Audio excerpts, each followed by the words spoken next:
Hello and welcome to episode of the Bubbs on Sports podcast. Today is Friday, March 10th. Hope everybody's having a good day so far and had a good rest of their day yesterday. It is, in fact, Friday, March 10th here today.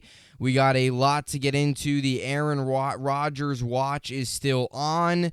It is still in full effect. You assume something takes place or something happens here within the next couple of days. Something's got to get done by Monday, Tuesday, once NFL free agency opens and the new league year begins. Because, again, I've said this a lot. If you're the New York Jets, and we'll get to them here a little bit later on in the program, but if you're the New York Jets, you can't sell your team to other players, sell your plan if you don't have a quarterback. And you want to talk to other free agents, which, Monday officially starts the legal negotiation period, which is basically the start of free agency. If you can't talk to if you're trying to sell, other players to come here, you're trying to tell players why they want to come to the New York Jets, and you're trying to tell them, we'll get Aaron Rodgers, don't worry, they're not going to want to come here because they're not going to know if you're actually going to get Aaron Rodgers or not. So the Jets got to get something done. They've got to get something done here within the next really 3 days, because going into free agency, you can't go into free agency, expect guys want to come to the Jets, expect to sign guys, because the Jets do have positions of need. You can't go into it expecting to sign guys not having a quarterback. So the Jets got to get something done here. Aaron Rodgers got to figure it out. The New York Jets have got to figure it out. And hopefully by the end of the weekend, by the time we're coming on here on Monday, we're talking about Aaron Rodgers coming to the New York Jets. That's obviously the hope. That's obviously, at this point, I think what's got to be done. And we'll see. So we're coming off a pretty packed night last night. You had 4 big games on, as I mentioned the other day. You had Nets, Bucks. Nets took a tough loss, fought hard. Backups were playing. The bench players came, a lot of bench guys. I think 90 points we scored total off the bench. So a lot of pieces getting it done last night. Took a tough loss. It was a weird game with the guys playing. It was just an interesting game. We were getting blown out. We came back, take a loss, tough. But again, you went toe to, you competed against the Bucks team. And again, that's obviously not the expectation anymore. That's not what we want. But you want to get the 6th seed. You want to clinch a playoff spot. You don't want to go through the whole play-in. So we'll see. The Nets get their 3-game win streak snapped. And the Knicks go from winning 9 straight to losing back-to-back. One against Charlotte, obviously, the other night at the Garden. And then last night to start a West Coast trip against Sacramento. And Sacramento's a very good team. A very similar team to the Knicks, kind of hot. One of those teams that kind of, I wouldn't say come out of the middle of nowhere, but one of those teams I don't think people expected to be as good as they are. They're good, and they beat the Knicks last night by 5. So Knicks now have lost 2 straight. Nets get their 3-game winning streak snapped last night. As for the world of the NHL in New York last night, it was completely different. Islanders with a big comeback win over the Pittsburgh Penguins, was down 3-1 in the third period. Come back, score 2 goals, put up 1 more in overtime. Excellent call by Brendan Burke. Excellent call by him. They get the job done in overtime. Rangers get the job done in a shootout. So Rangers win 4-3. Islanders win 4-3. An interesting night last night in the New York sports world. You have 2 NBA teams lose, and you had both hockey teams win. So it was an exciting night for if you're a hockey fan, and not so exciting if you're a basketball fan. If you're like me, I'm feeling good that Patrick Kane got a goal. I am upset about the Nets, but they made it interesting. And the Rangers get a win, and a much-needed win. And when you have 4 days off, they had to come out against a Canadiens team that they're better than, and they did that. And the Islanders this season, they have been a phenomenal third-period team. The entire year, they come up in a big spot, big moments, and I'll tell you what, I'm not saying they're going to go on and win the Stanley Cup, but something that goes a long way in the postseason is a team that can come back in games, a team that doesn't go away. A lot of time, if you're a postseason team down 2-0, down 3-1 going into the third period, and you don't go away, you can be just like you could be annoying. And the Islanders are kind of that annoying team where it looks like they're down and out, and boom, 5-6 minutes to go, 2 goals, game over. Sent to overtime, boom, score, goal in OT. Playoff teams sometimes like that, teams that can come back, and when we saw it last year with the Rangers, not so much, the Rangers fell down in games at times early in the playoffs. I mean, they fell down 3-1 against the Penguins, came back 1-3 straight. They fell down 2-0 against Carolina, came back and obviously won that series in 7. So teams in the NHL, you're a hockey team. If you can come back in games, you can make deep runs in the postseason. Again, not saying the Islanders are going to win the Stanley Cup, but they could make it interesting on some of these, Bruins teams like that. They could make it interesting for a team that kind of gets annoying and fights hard in the third period. It is. It's interesting. So we got a lot to get into today here on a Friday program. We got to start things off with a little bit of baseball. If you're a New York Yankees fan like I am right now, you are frustrated. You are upset. The Yankees go into spring training. There's a lot of questions. There's a lot of, position battles. And now things get even more complicated for guys on the New York Yankees. Carlos Rodon, Lou Trevino, Tommy Kahnle, Harrison Bader, all have landed on the IL, all expected to miss time into April. And the Yankees, their starting rotation, their outfield situation has just gotten a lot more interesting and a lot more difficult to figure out what it's going to look like come opening day, March 30th, against the San Francisco Giants at Yankee Stadium. So we'll get into it, get into the Yankees, what this means, and why they have to figure this out quickly, because the Yankees can't afford to lose a ton of games in April and into May, and I'll give you an example of when that happened a couple seasons ago. So we'll get into that. We'll get into the Yankees. I also want to get to the Jets. As much as they have not traded for Aaron Rodgers, they have made some other roster moves. They went out and traded for Chuck Clark, bringing a safety, bringing a guy that can do a little bit of everything, can play free, can play box, has done a little linebacker, kind of a guy that can do everything. On the defensive side of the ball, Jets make a move, bring him in. They traded for a player, not Aaron Rodgers, but a solid move for the New York Jets. We'll get into that. We'll also get into them releasing Berrios and not tendering James Robinson, who they obviously brought over at the trade deadline last year. So the Jets continue to kind of figure out ways to get some cap space opened up, trading for a safety, which is something they need. He replaces Joyner, obviously free agent, a guy that wasn't going to come back either way. So the Jets now make some moves. The big moves still got to come, obviously, which is hopefully trading for Aaron Rodgers. So we'll get to that as well, and we'll get you all set up for the weekend ahead. Big weekend in college basketball. Big weekend in the NBA and NHL as always. Looking forward to it. March is here. Selection Sunday coming up in 2 days. Aaron Rodgers potentially being a New York Jet here within the next couple hours. A lot going down. We got a lot to get into. It's a Friday program. With all that being said, this is the Bubbs on Sports podcast, and let's get right into it. So you go into his training camp or spring training, obviously, right now is in full swing. Yankees right now in the bottom of the ninth against the Tigers, up 4-3 at the moment. We got a lot going on, spring training, Yankees playing games, all that good stuff. And we went into spring training. Well, first of all, our main takeaway coming out of the offseason, I'll start off with this. Our main takeaway coming out of the offseason as Yankees fans, I think, was obvious. It was, you're going to have a competition at left field. You're going to have a competition at shortstop. You're going to have a competition. You could kind of argue that Donaldson, and if LeMahieu's healthy, you can make the argument he'd take Donaldson's spot. If LeMahieu stays healthy and Donaldson still looks at strikes right down the middle. You can make that argument. So you kind of went into it and you're like, all right, there's like 3 positions now that are up for grabs.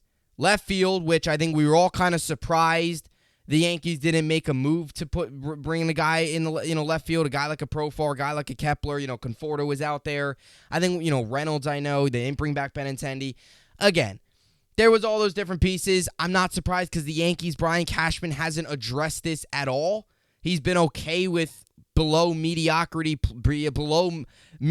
play in outfield. In the outfield, that's just how it is. The left field spot has been atrocious for the New York Yankees. Obviously, bringing in Gallo, who never worked out. Bringing Benintendi, who got hurt, barely played. Now he's gone. So you knew that would be a position of need. Position that's obviously at competition. Shortstop, third base as well you could throw into the mix. And then this is where it all kind of starts to get interesting. Frankie Montez goes down. So then the number 5 starter is now up for grabs. Whether you bring in a veteran, I mentioned Morel Kelly from the Diamondbacks on this show a couple weeks ago when Montez went down. Although Montez actually said he might start throwing in I think it's like 9 to 12 weeks or something. So maybe he won't be out for the entire year, but let's be honest here. Montez isn't going to pitch in the postseason. He's not going to start, I should say, in the postseason. So he'll be in the bullpen. So him coming back in July, August, doesn't really do much for the Yankees. Him coming back to pitch a month and then be put in the bullpen in the postseason, because if this rotation's healthy for October, Montez isn't a part of it. Obviously, they're going to carry 4 guys. It would be Sevy, Nestor, and obviously your 1-2 punch being Cole and Rodon. So I don't even know how to feel about that. But then you had kind of, all right, Herman, Schmidt, working their way up. And then Rodon in spring training, I think we all kind of saw he was struggling a little bit. He was not pitching good in spring training. His ERA wasn't good. You can always kind of balance things out about how much to take away from spring training. I always go back to, again, you can't overreact to the bad. You also can't overreact to the good. Like if a guy hits a home run one game, like IKF today hit a home run, that doesn't mean he's going out there this year and hitting 25 home runs. As a matter of fact, I think the Yankees should probably trade IKF and try to bring in another arm, because they're going to need one now that Rodon's on the IL. You also need another bullpen piece with Trevino and Canely both going down, and Canely potentially Trevino potentially missing the entire month of April. So the Yankees need more arms. They need more pitchers. And guys like Marinaccio are now going to have to really step up. You're going to need to hope King is fully healthy. Nestor, you need to hope, can stay fully healthy. They phantom IL'd him at the end of last year. He missed the World Baseball Classic. Who knows how much of that was really an injury and how much of it was the Yankees just trying to say, hey, don't play. We want you to stay healthy. Who knows, but you got to hope he can stay healthy as well. So we now look at this rotation for the New York Yankees. It went from... And back to my good-bad point. Back to that for a second. Like IKF in a home run, you can't overreact to that. Volpe's been great. Dominguez has been great. All that good stuff. You can look at that. You can look at that, but if a guy struggles, you can't say, oh, this guy stinks. The season's over. Now, if it's a guy like a Hicks or a Donaldson who weren't good last year, haven't been good the past couple years, and are not having a good spring training, you can kind of say, well, this is typical. Like if Judge has actually had a good spring training. But let's say Judge wasn't having a good spring training. I don't think there would be people out there overreacting, saying, he stinks. Like, you can't overreact to that. It's spring training. So you got to take stuff with a grain of salt, both positives and negatives. If a guy is playing well during spring training, it doesn't mean he's going to go on and win the MVP. If a guy's struggling, it doesn't mean he's going to go on and have a career-worse year. I always go back to Kyle Higashioka last year. He was hitting home runs left and right. He was the best power. You look like the best power in all baseball. Last season, lost his job to Jose Trevino as the year went on.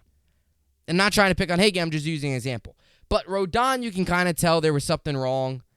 Now he goes down. So Rodon has an elbow strain. He'll be out until mid to late April. So you went from a rotation. We'll get to all the other injuries here in a second, but the rotation to me is frustrating. Because you went from a rotation that included Cole, Rodon as your 1-2. I personally had Nestor as 3. Sevy 4. And then Montez 5. Montez gets hurt, so 5 is really a battle between Schmidt and Herman. And now Rodon goes down. So now you're looking at a rotation opening day that is basically Cole, Nestor, Sevy, Schmidt, and Herman? Or the 4B, whoever wins the Herman-Schmidt battle, and then you pick up a 5, a veteran pitcher. I think the Yankees at this point have to pick up a veteran, because you also might need Schmidt or Herman to give you innings out of the bullpen now, because Lou Trevino and Canely are both going to miss time, specifically Trevino. Brian Hoke reported yesterday that he'll be out until possibly May. So you're talking about maybe missing the entire April and hoping he comes back by May. So like that, these are the guys' expected returns. Rodon's expected to return mid to late April. Trevino's expected to return possibly May.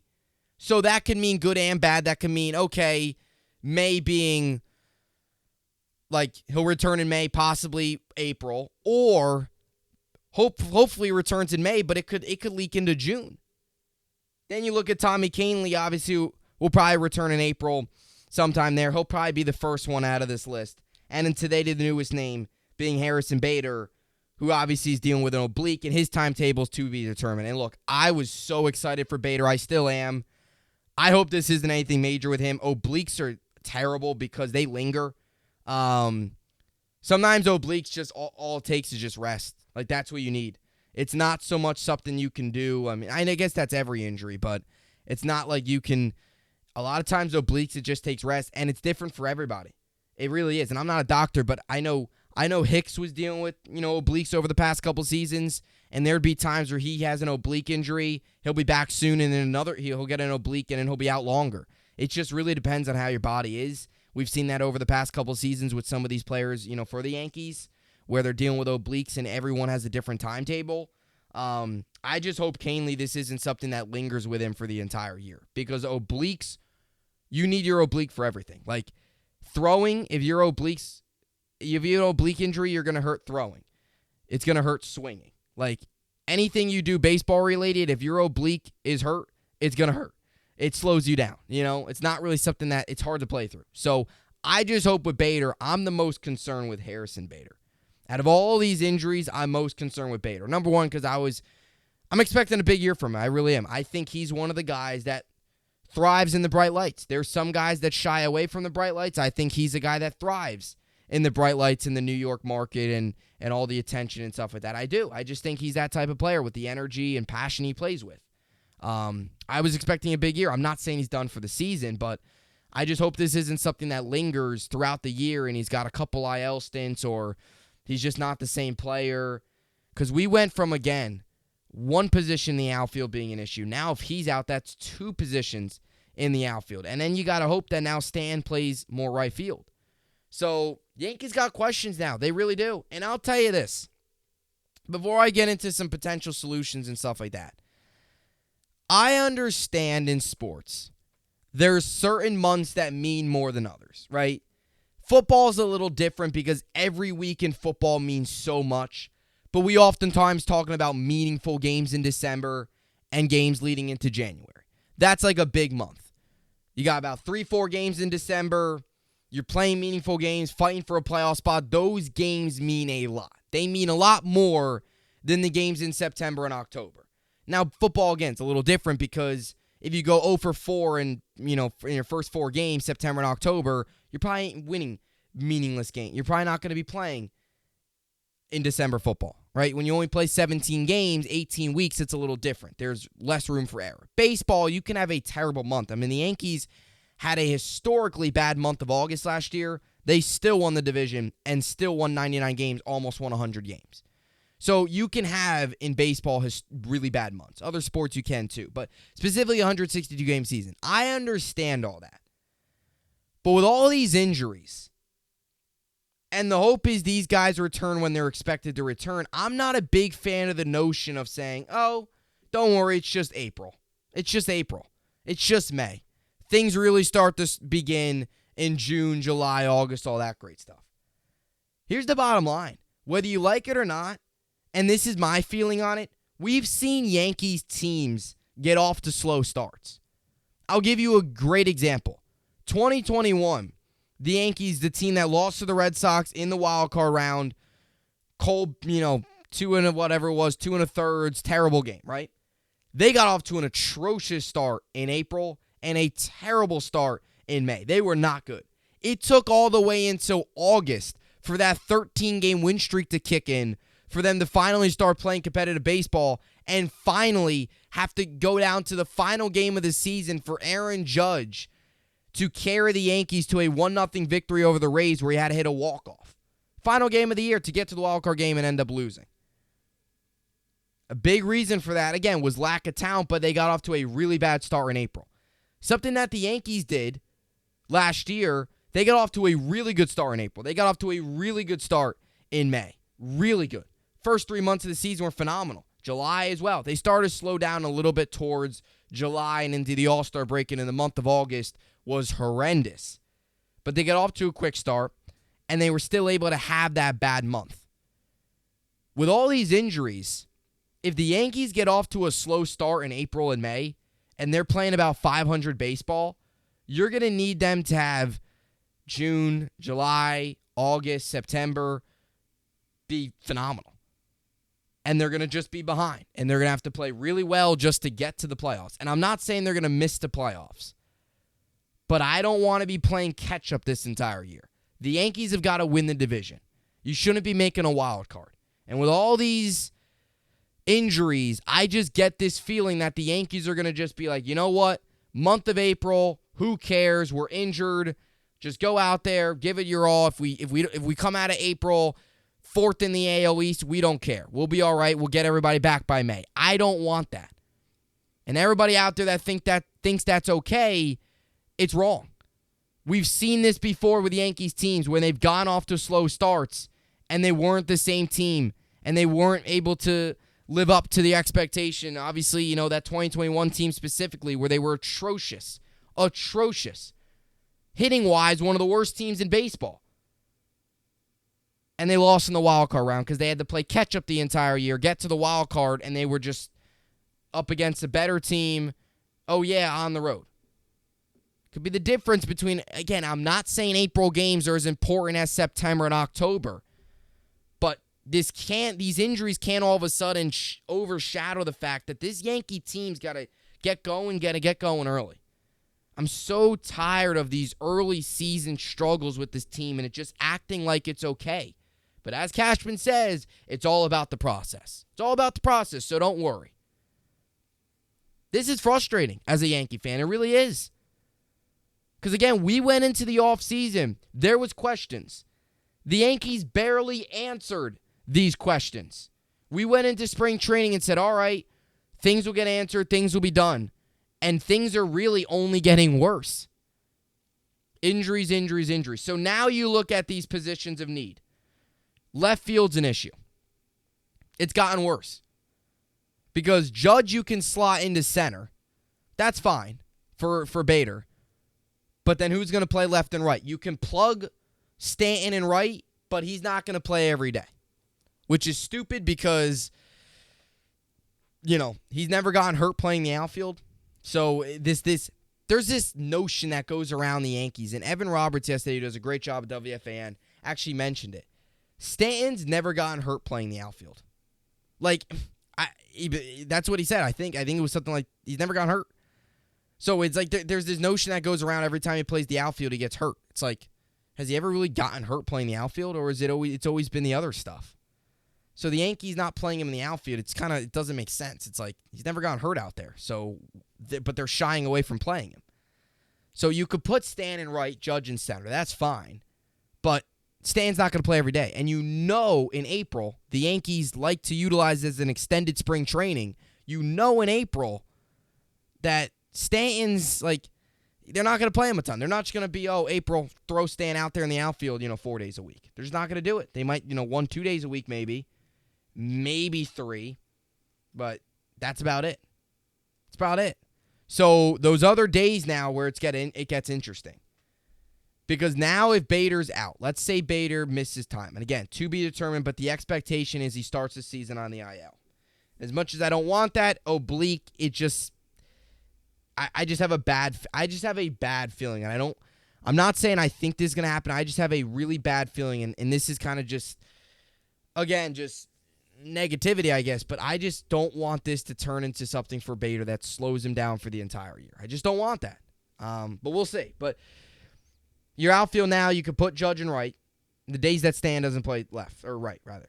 So then your left field could either be Oswaldo, and then you might have to plug center field would have to be Hicks, potentially, or Willie Calhoun, or a guy like Rafael Ortega, or Florial.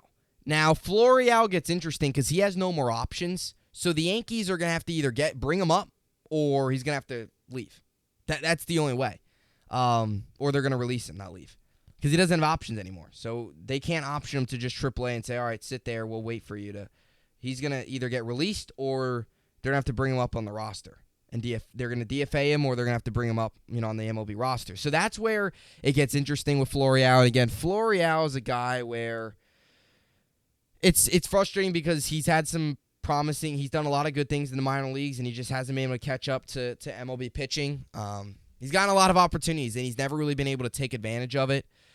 There was never really an opportunity for him where he really played well.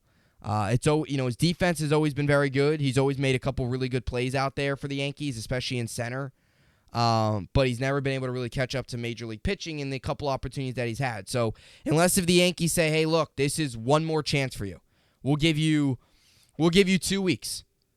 If you're not hitting certain level, you're out of here. They could say that. Ortega and Calhoun have actually done well. Oswaldo's done well. You could plug Judge in center and then put Oswaldo in right because he can do that. Oswaldo can play anywhere. So this is where Oswaldo's going to come in clutch because you might need him to play left, right, infield, outfield, catching, pitcher, bullpen. You might need Oswaldo to do everything. Broadcast, coach. Oswaldo is the man of many different things. We might need him to do everything for us. But you could plug him in the right, and then left would be potentially Ortega. If they somehow make a move, somebody else, but Calhoun, Hicks.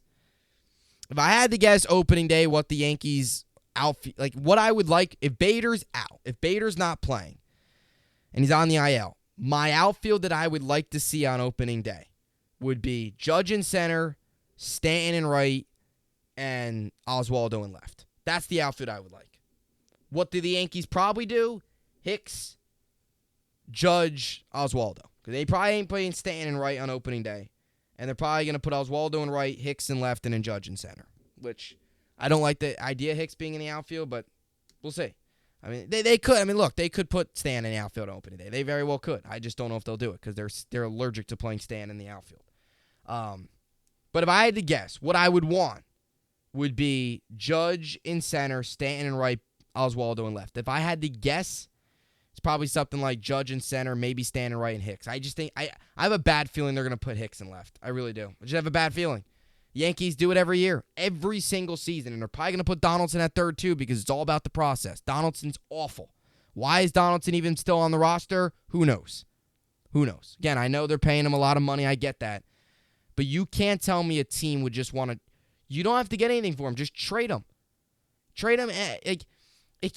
Again, I understand the people out there that say, "Oh, it's not that easy just to trade him." But you can't tell me there wouldn't be one team willing to say, "You know what? We'll take Donaldson. We'll take him." Like a rebuilding team. You can't tell me like a Tigers. I'm not saying the Tigers name, but a team like that, just to add a veteran bat. You don't need much. You're not asking for their top 5 prospect. Just get a middle of the line to less than that prospect and call it a day. It's what you did for Gallo. If you can get something for Joey Gallo, you can get something for Josh Donaldson. Gallo was a historically bad hitter with the New York Yankees. You can get something for him. You can get something for Donaldson. Because, again, Donaldson's good defensively. He can't hit. He's good defensively. A team would take that. Yankees just clearly haven't tried enough to try and trade him. And why were they going to keep a guy on the bench that's making $25 million a year? Why would they do that? They're obviously keeping him on the roster for a reason. It's a bad reason, but it is what it is. So potentially look at the opening day lineup now and you say to yourself, all right, Trevino first, Trevino catching, Rizzo first, Torres probably second. If I had to guess, it's probably Peraza short. I would rather, potentially Volpe up. If you can put, this is what I would like. If you can put, this would be like my ideal lineup opening day. Would be Judge in center, like go infield first. Okay, so I'll do Trevino first, Trevino catching rather, Rizzo first. Second, I'd probably do like Volpe second.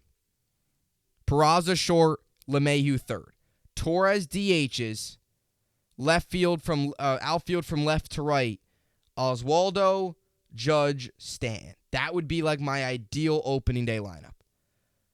Trevino catching, Rizzo, Volpe, third base LeMahieu, shortstop Peraza, outfield from left to right, Oswaldo, Judge, Stanton, DH Torres. That would be like my ideal. You could also plug Volpe at third, DH Volpe. Or DJ, you could also DH Volpe and then plug Torres at second. Or plug Torres at third, DH LeMahieu. Or LeMahieu at second, Volpe at third, Torres DH. You could also, the second base, third base combo can be mixed up a little bit. That'd be like my ideal opening day lineup. Now, what the Yankees probably do, this is what the Yankees probably do. Trevino catching, Rizzo first, Torres second, Peraza short, Donaldson third. Then they'll probably go Hicks, Judge, either Stan or Oswaldo, and then either Stanton DHing or like LeMahieu DHing. It's probably what they do. That's not your best lineup, but the Yankees love Donaldson and Hicks, so they're going to do it. So it's frustrating. It's tough. It really is frustrating for the New York Yankees right now with all these injuries, but we'll see how it all ends up playing out. We will, because it's tough, but it is what it is. So we'll see. So that will do it for the Yankees part of this here. Now I move on to a little bit of football. Comment down below, what should the Yankees do? Do they trade somebody again? Trade an IKF to bring in a guy in the rotation, bring in a guy in the bullpen? Do you move on from a guy like Donaldson? They have a lot of infield clutter. They do, and with Volpe playing really well, my idea, Dominguez outfield opening day, maybe. No, I'm just kidding. Dominguez will not be outfield opening day. Dominguez has been great, and I'll tell you this: he's got to start up in AAA, and if he rakes in AAA, I don't care what month it is. I don't care if it's June. If we're not getting production out of left field or whatever it might be, just imagine an outfield of in the future, an outfield of Oswaldo in left, Dominguez in center, and Judge in right. Just imagine that. That'd be crazy. Stanton DHing. I mean, the lineup the other day, or yesterday I think it was perfect. It was literally what every Yankee fan would want. The Yankees won't give it to us because, again, they don't know how to create lineups. But this is what every Yankee fan would want. I could pull it up here. It was yesterday's lineup. Leading off, Volpe playing second, Judge in left, Rizzo first, Stanton DH. That's perfect. Those four guys opening day, I'd take it. Except I'd probably move Judge to center, Oswaldo in left, and then Stanton in right. But who knows? I mean, it doesn't really matter, I guess. I don't really know what Oswaldo. I don't know if Oswaldo can play center. I know he can play left, right. He can basically play every position on the infield. He can basically play 7 of the 9 or 6 of the 9 positions because he doesn't play catcher, doesn't do first. And I don't know if he's done center. I don't know if he can play center. If he can, you could plug. Then you could get really interesting because then the days that Stanton don't DH, you aren't really forced to play Hicks then because, well, you kind of still are because if Stan's DH, it doesn't really matter. You kind of still are because then you could put Oswaldo in center, Judge in right, and then you still have an opening in left. The day Stan DHs, you might have to. They probably would put Hicks in center because he has experience there. It's interesting. It'll be interesting to see how the Yankees kind of maneuver all this, but it will be a. It's just going to be wild. The first month of the season is going to be really, really odd. It's going to be interesting. We're going to see a lot of faces that I don't think we expected to see, but April it is. So April's coming up right around the corner, and the Yankees are hammered with injuries already. So that's what I got there. Now moving on to a little bit of football here. Going from Yankee Stadium to MetLife Stadium. A little Yankees to a little New York Jets, and then obviously Rodgers watches and is still in full effect. We've said it over the past couple days. Said it to open up the show today. We're still waiting on Rodgers. On Monday, Derek Carr signed with the Saints. We got the news in. It's Tuesday, Wednesday, Thursday. Today's Friday. It's been 4 days since then. We are about 3 days or 2 days away from free agency starting, and the New York Jets still don't have their quarterback. So yesterday they made some moves. They made some cap space moves to move on from some guys and bring in, free some cap space. They also made a trade for Chuck Clark. And some of these moves that the Jets are making, I think, are kind of moves to not hint that they're getting Rodgers, but to kind of tell us, hey, we're doing everything we can to get Rodgers. At the end of the day, it's up to him. They are freeing up some cap space. They're doing everything they can to obviously bring him in. And it'll be interesting to see how this all plays out. It really will. Obviously, that's on the forefront of everybody's minds is Aaron Rodgers. It's basically the biggest story in the football world, and we've heard a lot of other, guys over the course of the past couple hours here, get some moves. Even a guy like Adam Thielen they're going to move. The Vikings are going to move on from Thielen. Odell Beckham is having a workout today. Jets are actually visiting that. I think the Ravens are visiting that as well. Sauce Gardner was FaceTiming Odell. I'll start off with that. I don't want Odell. I really don't. Jets preach culture. Bringing in Rodgers and Odell would be the complete opposite of culture. It just would. I don't want anything to do with Odell. I'll take Rodgers. Rodgers is enough for me. He's obviously got questions. I don't want Odell. I'll start off with that. I know there's a lot of Jet fans out there that would love Odell. We need some receivers. I just don't want him. He's not the same player. I know we don't need him to go out there and be the same player. But again, like I don't want to be against Elijah Moore, but he tends to be a little bit more towards like a me guy.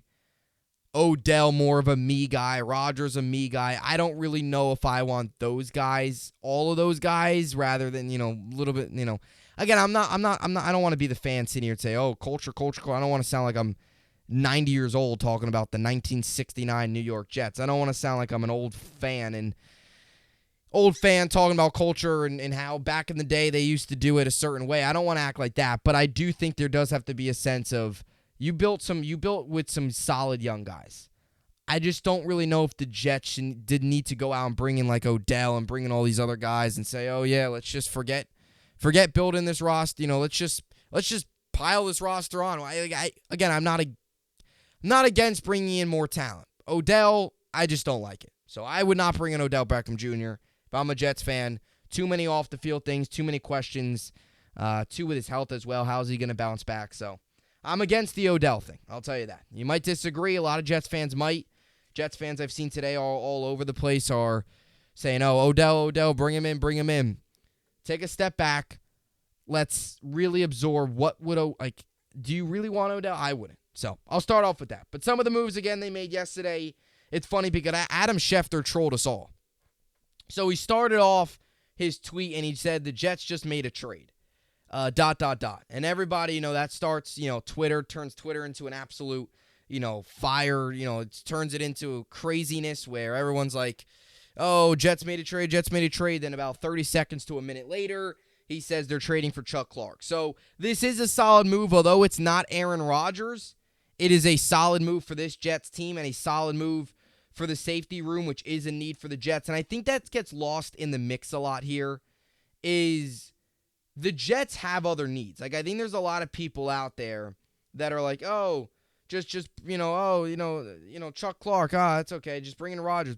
And I get Rodgers is the number one, but the Jets have other needs. They need safeties, potentially linebackers, offensive line still questions. They need receivers. They have a lot of other things as well. So I actually kind of like this move by the Jets, bringing in a guy that they saw at a very low price. They could bring him in, a guy coming off of a career high in tackles, a guy coming off of a season in which he played 17 games. He's consistently out there. He's only missed 2 games, I think it is, in his entire NFL career in terms of the regular season. 27 years old, be 28 in April, a good leader, solid player, a guy that can do a little bit of everything. I like this move. But I think it's funny because there's a lot of Jets fans out there that are like, oh, it's not Rodgers. Who cares? Like, the Jets still have a lot of other moves to make, still have a lot of other needs. And I think that, again, there's some people that are just forgetting the fact that they need more than just a quarterback. Because once the quarterback's done, then we get into I don't know if I want to call it boring talk, but we get into the safeties, the linebackers, all these other positions that might not be as exciting as talking about a quarterback every year, which we've been doing for a while. But when you look at the move, the Jets get Chuck Clark, Ravens get a 2024 7th-round pick. Low price for a guy that's been around again, a guy that's consistently out there, a solid player, not the greatest player ever again, but he's solid. He's a veteran, and he's going to come in as a starter. And the Jets' safety position, in my opinion, is one of the biggest needs. It was one of the biggest weaknesses last year, especially in coverage. I like this move. He's not excellent in coverage. He's a hard hitter. He's a guy that's a good open field tackler. Kind of similar to what Whitehead brought, although Whitehead was not good last year for the Jets. But Chuck Clark's got an upside. He does. And I think he's done a lot of good things throughout his NFL career. He's definitely, you add that to, you add him with Whitehead. They have some depth like Will Parks. Little by little, they're going to build this room. And it'll be interesting to see if Whitehead's still on the team. I know, some people out there think that potentially the Jets could trade Whitehead or not trade Whitehead, release Whitehead and bring in another guy or sign somebody, whether that's a Jordan Poyer, a Jesse Bates, somebody like that. Personally, I think this is like the right move. Like this is a Jets type of move. And I mean that in a good way. Where I think the Jets like to do this at safety. They like to bring in veterans, not going to overspend, going to bring in a guy that does some, is versatile, can do a little bit of everything. And when you look at next-gen stats, he can do a little bit of everything, as I said. So he's played 612 snaps. So last year, these were his snaps. 612 snaps at safety. Outside linebacker played 133. Slot cornerback played 128. Inside linebacker played 55. Edge played 54. Perimeter cornerback played 50. Interior defensive line played 15. He did a lot last year. He played many different positions, many different snaps. Obviously, the main one coming at safety. He can play both box safety and free safety. Can do a little linebacker, can do a little corner, both on the outside and in the slot.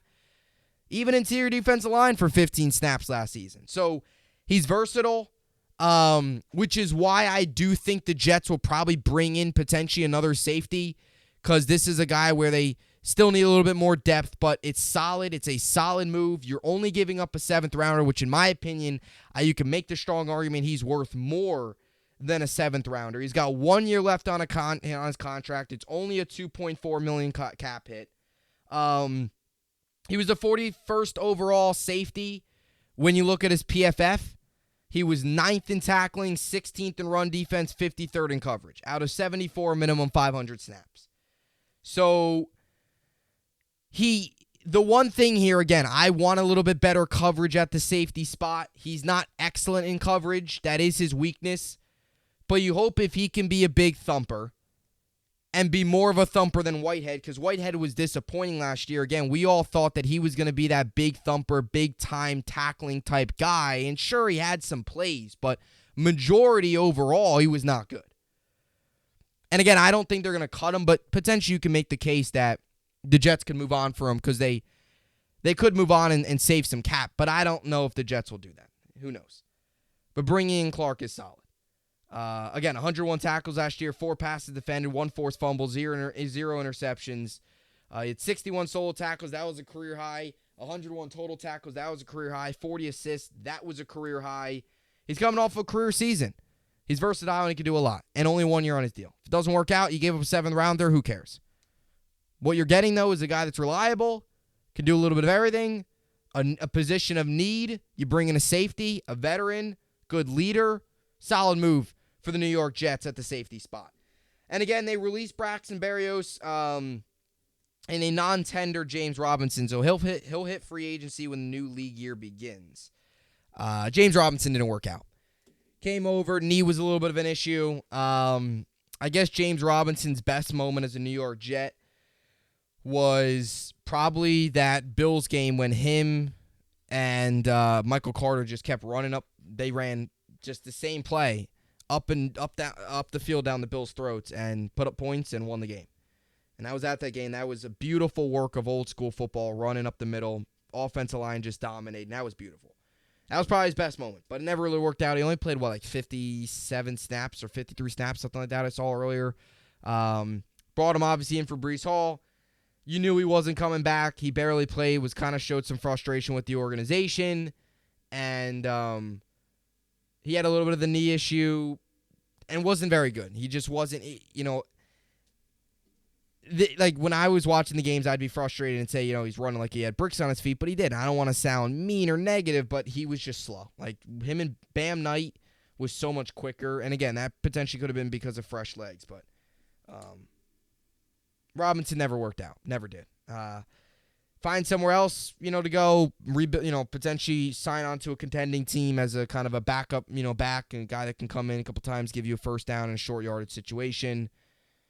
It'll be interesting to see where he goes, but never really worked out with the Jets. And again, the Jets didn't really give up much for him, so I think they gave them compensation. It was a pick with. Again, it was a pick with, I think he had to hit certain limits, but I don't think he did because he didn't play much, as I mentioned. So his time as a Jet is over. But the Jet running back room is going to be interesting next year because you have Breece coming back. You have Michael Carter and Bam Knight. So you assume you roll with that group. Do you roll with Michael Carter or do you roll with Bam Knight and Breece as your 1-2 punch? Michael Carter had a rough year. He did.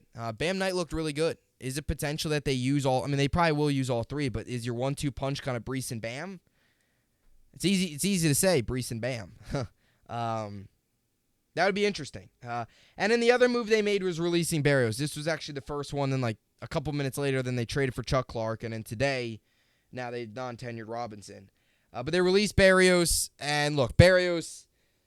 I enjoyed his time here as a New York Jet. Played 4 seasons with us, 2019, obviously, 2020, 2021, and 2022 last year.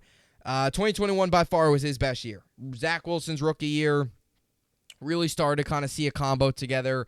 Was excellent, punt and kick returning, was a solid receiver for us, solid in the slot, was excellent, was all pro, did a lot of really good things, got a contract extension in the offseason, and we mentioned it.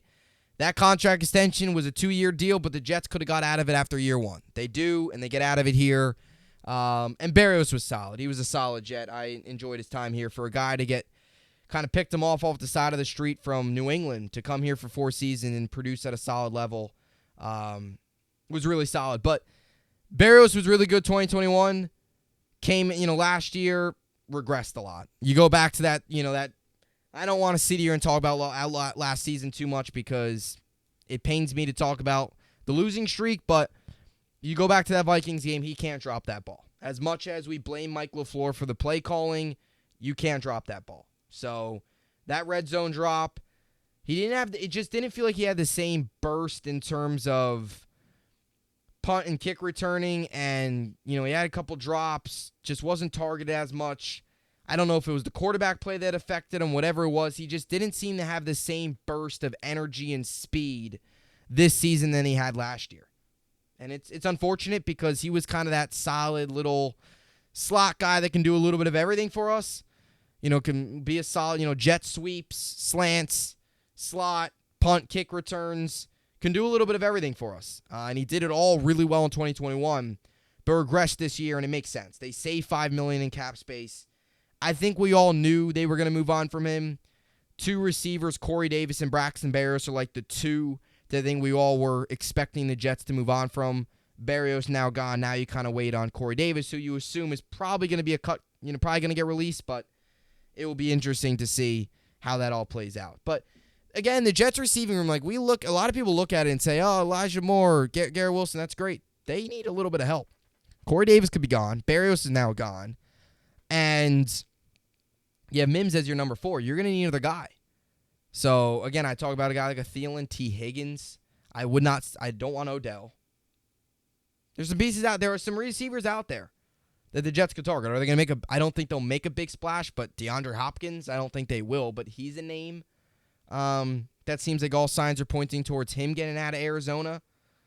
So it'll be interesting, but Jets have more needs. They've filled one with Chuck Clark, and they make receiver save some caps, gain some cap space, save, $5 million against the cap, and now we still wait for Aaron Rodgers.